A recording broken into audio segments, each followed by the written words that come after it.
This is PHELAN Myers, 2 for 20 with the PHELAN Myers Wealth Management Group of Janney, Montgomery, Scott.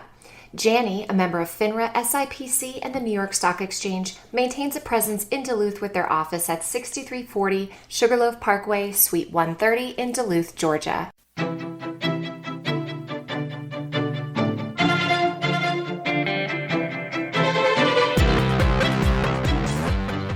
Greetings and salutations, everybody. Stephen Julian, your trusty co-host here for PHELAN Myers 2 for 20 podcast. That means, sitting to my right, is the incomparable Scott Phelan. Hope you're doing well. Doing great. Good. You have a fantastic guest, so let me get out of your way and let you introduce who we got in the studio with us today. Yes, so we have Bill Bruton with us today, and what we're going to be talking about today is the basics of fraud protection. And there are lots of different types of, topics that we're going to be covering as it relates to fraud protection. So first, with Bill, let me turn it over to him real quick so he can give you a little bit of his background, because it's a really impressive, neat background. So, Bill, do you mind telling us a little bit about, where you've come from and what you've done in the past? Glad to do. I was worked for the Internal Revenue Service, Criminal Investigation Division, for over 25 years.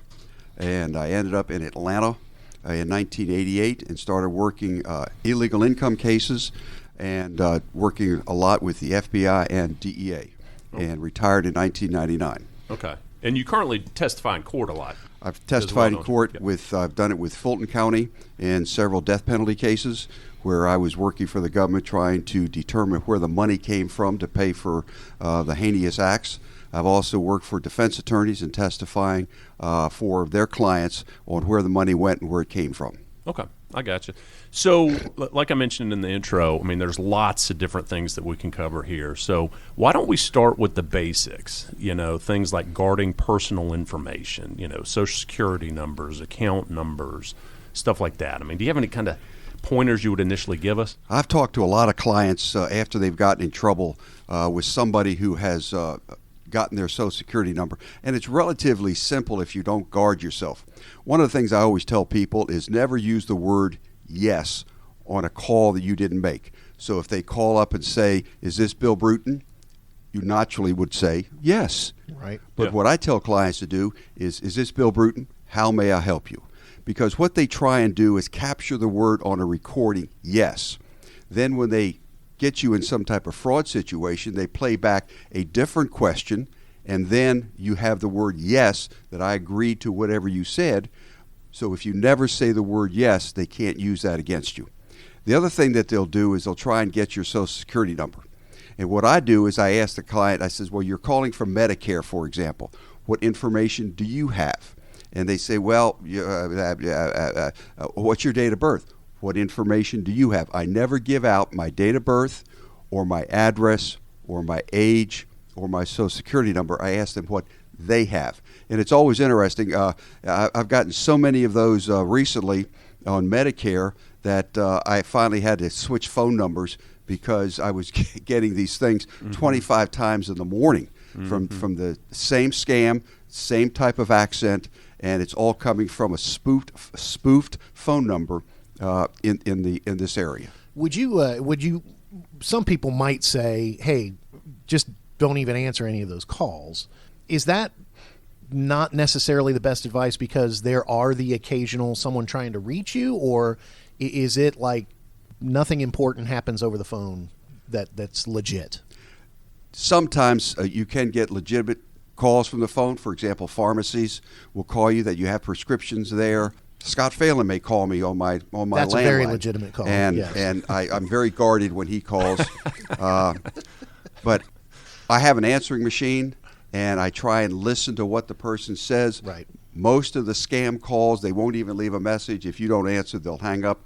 But I use the answering machine as my guardian to find out who's there, what they're calling about, etc. Sometimes I like to play games with them just because if I use their time, somebody else isn't being bothered by them. And as long as you don't curse at them, they can't hang up on you. So you can keep them talking for a long time. Sometimes they just do hang up on me with some foul language because I won't give them what they want. But as a quick recap, the best thing you would say: never say yes. Never say yes. Never give out any personal information, and don't be scared to answer a question with a question. Absolutely. Okay. Absolutely. Fantastic advice. Well, and I think this is a a good point to jump in and say also, my understanding, correct me if I'm wrong, is the IRS does not call. Because there are some scams out there. They will send a letter, correct? The IRS scam is someone will call you saying, I'm an officer with the IRS. Of course, IRS doesn't have any officers. They have revenue officers, they have revenue agents, and they have special agents. But they won't call you unsolicited. They'll send you a letter, unless, of course, you're a witness in something. But in that case, they're not going to ask you for information over the phone. They're going to ask, can I come over to visit you, or would you come down to my office? They're never going to ask you your Social Security number or tell you you're under investigation or there's a warrant for your arrest over the phone. Speaking of that, let me take that, what you just said, and kind of go to the next thing. Talk a little bit about emailing and how to protect yourself as you're emailing potential information. And then also, if you want to kind of also talk about the topic of personal records, how long you keep them, how to destroy them. Personal records being what I would think account statements for brokerage firms, and then also tax documents. I get that question and a bank lot. statements. Yeah. And bank statements, Yep. Let's start with emailing. Email. I always look at the sender's email. For example, you could get something from a bank, and the email address will say representative at, but the scam emails will say representative at a.com. They'll change the name or they'll misspell just slightly, and I never respond back to those at all. I just put them in the junk folder and let it go. I also never respond to an email address if it's asking for my Social Security number or date of birth. What they'll try and do is to get you to say this is, and we want to confirm because there has been a $10,000 withdrawal from your account, and we want to verify that you authorized it, and you say back, oh my God, that's not me. I didn't do it. And well, what is your password? What is your Social Security number? What is your account number? So we can send it to our fraud department. That's a red flag, and lightning should be going off. I believe most financial institutions, and Scott, feel free to correct me if I'm wrong here, but most financial institutions, much like the IRS, we will never ask for personal information on an email. That usually only happens on a phone call, and they're confirm. They need to confirm some stuff. And again, you don't say yes. You make sure they've got your information before you. Most financial institutions, when they email you, will say right on their email, we will not ask you for your Social Security number or your bank account. And that's a red flag if they don't ask that, but I never respond back to. What I do is if they say, well, we got a problem with your account, I go directly to my connection directly. I avoid the replying to the email, or I'll call, did you send me an email? I never reply back to them directly through an email. Scott, I'm going to pivot to you and ask you a quick question. So as someone who's in the financial institution and helping people with their investments, how do you try to protect your clients and their information? And what are some of the, much like what he's talking about with a bank, do you guys at your firm try to do the same thing to protect your clients and their information? Yeah, if we need a Social Security number, for example, we either call the client or have the client call us. So we don't put anything in email, as it relates to that. In terms of account statements and things, if a client needs us to email a statement to a mortgage company, for example, we just send it secure. Yeah. So we get around that. So Bill, kind of like Stephen had mentioned, what about financial statements as well as tax returns? How many years would you recommend? Recommending that 10 years, probably at the most. Minimum is 6 years, because the IRS statute of limitations civilly is 3 years. But criminally, it's 6 years, and they can go back if you haven't filed, or if there are other questions, they can go back 10 years. So I recommend people keeping your financial statements, bank statements, for example, and your tax returns for 10 years. In fact, I still have my first original tax return I ever filed, which was on a computer card, which was 3 inches by 10 inches, and I still have the original one. What year was that? That was a couple years ago. Pre 1985, probably. Pre 1970. So that's more than 10 years. Now, do you have all of them, or did you keep that one because it was the first one and it's on a computer card and that's cool? I have, in some fashion, probably all of my tax returns. But then again, do as I say, not as I do. But then again, I work for the IRS, right? And I just wanted to make sure that they never came after me for my tax returns. But bank statements, keep them 10 years. The bank will generally keep them for 6 years, sometimes to 10 years. But the IRS, if they ever want to go back and you want to verify that you're right and they're wrong, or a credit reporting agency. You want to keep your credit loans, your mortgage loans forever, because you don't know what's going to happen 20 years from now. Are you a fan of shredding services? Kind of getting everything shredded? Or you try to do it yourself? Burn them in the backyard? What's the? I have a burn barrel in my backyard. Okay. Yeah. And literally, I have a box in the house, and the whole family comes in. If they got something, my daughter will bring bags of stuff over, and I burn it. I worked a case one time where the information was so sensitive, we shredded the information, and then we were required to burn the shred. Wow. Because it was so sensitive. Because there are some mechanisms, not with the new shredders, but there are some mechanisms where they can recreate what you shredded. Right. I've seen that on TV. Is Yes. that right? That's one of my So- As seen on TV. So you mentioned credit. Are you a fan of freezing credit? I'm an absolute fan of anybody over 18 freezing their credit. It's inconvenient, but not difficult to start it, and it's inconvenient but not difficult to postpone it. For example, I froze my credit many years ago. When I went to buy a car, I knew that they were going to check my credit rating. So I asked them, which service are you going to check? So I just sent on their secure website a message, unfreeze my credit for 30 days. Went back then to the car company. They checked the credit, no problem. And in 30 days later, it was refrozen. But freezing your credit helps you in so many ways, and it's it's free almost, because nobody can get credit in your name. They can't check your credit. They can't get credit cards. They can't buy stuff in your name with credit. And let me be clear and just ask for clarification. When you're talking about freezing your credit, you're talking about your suggestion, your idea is anyone at any time, we should all just kind of have our credit frozen. Just ask them to freeze your credit, and then you can unfreeze as needed as you go to do purchases. My recommendation, anybody who is over 18, Yes. freeze their credit. Under 18, probably not practical, but you can also, on an annual basis, request your credit report from the 3 credit reporting agencies. Right. You can take a look then what it says. If anybody has got credit, requested credit that you didn't approve, you got time to kill that. Great advice. Never heard that one before. Okay, so one thing that I've really started getting a number of questions about here in the last year or so is home title lock. Can you speak to that a little bit and just talk about is it worth buying? I mean, to me, it almost seems like a solution in search of a problem, but you tell me your opinion. About 10 years ago, the FBI did a study on title seizures of homes, and they determined that there were about 800 million homes had titles to them, but only 10,000 of those, or they only had 10,000 cases where somebody had attempted to get or had gotten the title to that house. Again, I think if freezing your credit is the first step in doing that. The second thing that I recommend to all of my family members is getting a home equity line of credit.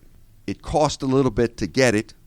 I rarely, if ever, use it, but if somebody wants to take my title to my house and try and sell it, I ought to have an automatic block on it because I've got a lien or a loan against that. If you have a mortgage, home equity line of credit is just a second line of defense, because if you have a mortgage on your home, for somebody to change that title, they have to satisfy the mortgage. Speaking of just kind of talking about homes, and let's kind of move it a little bit into home repair, and then also a very broad topic of, well, let's stick with home repair and some of the other scams that happen. You've talked about IRS governmental scams. You've talked about people just fishing for information from calling Medicare, other things like that. Talk a little bit about home repair scams and some of the other ways that people kind of come at you and try to get your information or try to scam you. There are 2 approaches that I've found that they use. One is they'll just walk up and down the street knocking on doors and saying, we want to inspect your roof, or we want to replace your windows, and you have no idea who this person is, have no idea about their company. In many cases, they'll ask for a significant down payment in advance, and they'll never come back and do the repair. And I would think that a lot of time that would happen if there was a hurricane or a tornado or something like that, where there was a lot of destruction in a particular area, because you probably can't find people to do work. So people are dependent and need somebody to do the work, so they become an easy target at that point. If you have a mass destruction or a mass event, you have a lot of people coming out of the woodwork, coming from out of state, to do business. They have no license to do the business in the state. They have no insurance. And if somebody gets hurt on your property, if they have no insurance, you have to cover it. And sometimes they'll take the money, which is more than what it should have cost. They'll never do any repairs, or they'll do such shoddy work that you have to have somebody else coming in and do it. Right. So my recommendation is never accept the person coming to the front door. Call the county code enforcement, call the county inspectors, ask them for a recommendation as to who you can use.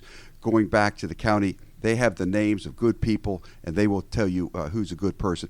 You might talk to the person that comes to your door, but I would never engage them at all to do the work, and never give them any money. One of the other things that I think is on the rise is scams, especially with seniors and especially in the area of caregiving.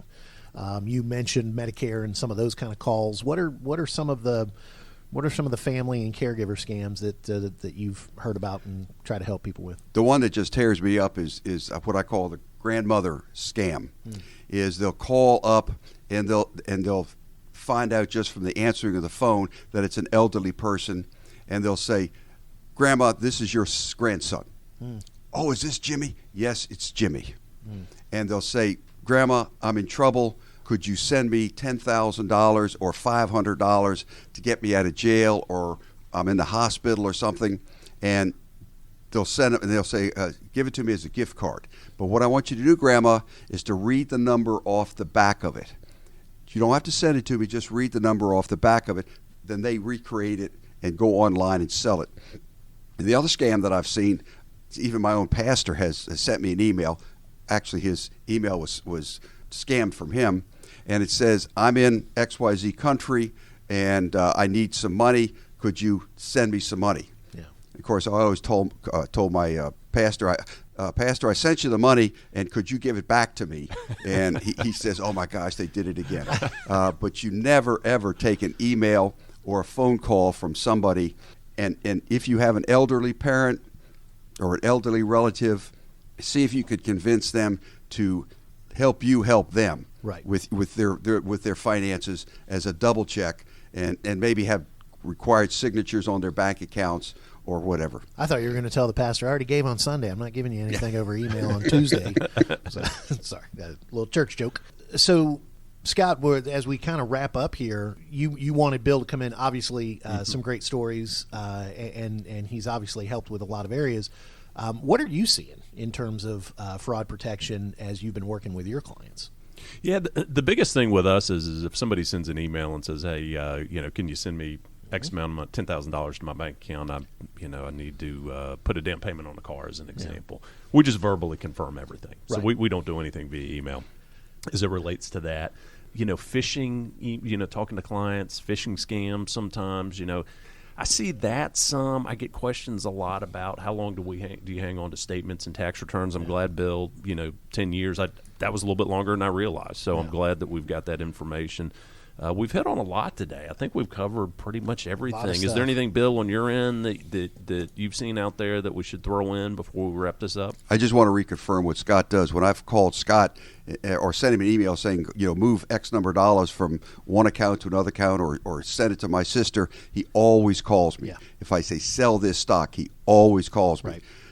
Buy this stock, he always calls me, and I think that's a great relief for me. As technology continues to improve and as we continue to be able to move faster, when it comes to your personal information and it comes to your financial information, there is something to be said about a personal relationship. You have a personal relationship with Scott as your advisor. You talk about, I have a contact at the bank.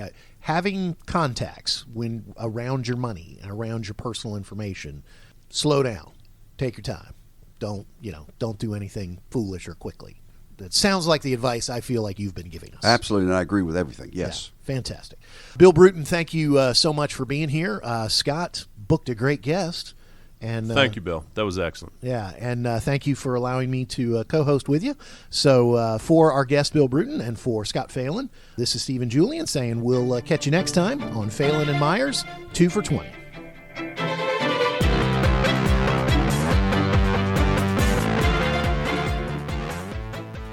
This is Phelan and Myers, 2 for 20 with the Phelan and Myers Wealth Management Group of Janney, Montgomery, Scott.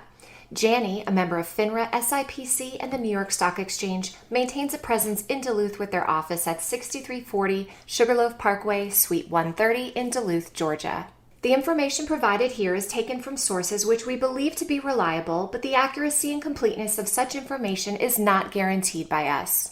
This is not an offer to sell or a solicitation of an offer to buy any securities. Opinions expressed are subject to change without notice and do not take into account the particular investment objectives, financial situation, or needs of individual investors. Employees of Janney Montgomery Scott LLC or its affiliates may, at times, release written or oral commentary, technical analysis, or trading strategies that differ from the opinions expressed here. Investing may involve market risk, including possible loss of principal. Janney Montgomery Scott LLC, its affiliates, and its employees are not in the business of providing tax, regulatory, accounting, or legal advice. Any tax-related statements are not intended for and cannot be used or relied upon by any such taxpayer for the purpose of avoiding tax penalties. Any such taxpayer should seek advice based on the taxpayer's particular circumstances from an independent tax advisor. For more information about Janney, please see Janney's Relationship Summary Form, Form CRS, on janney.com/CRS, which details all material facts about the scope and terms of our relationship with you and any potential conflicts of interest. For a full description of Janney's investment advisory products and services, please refer to Janney's Form ADV Part 2, available on Janney's website or by contacting a Janney financial advisor.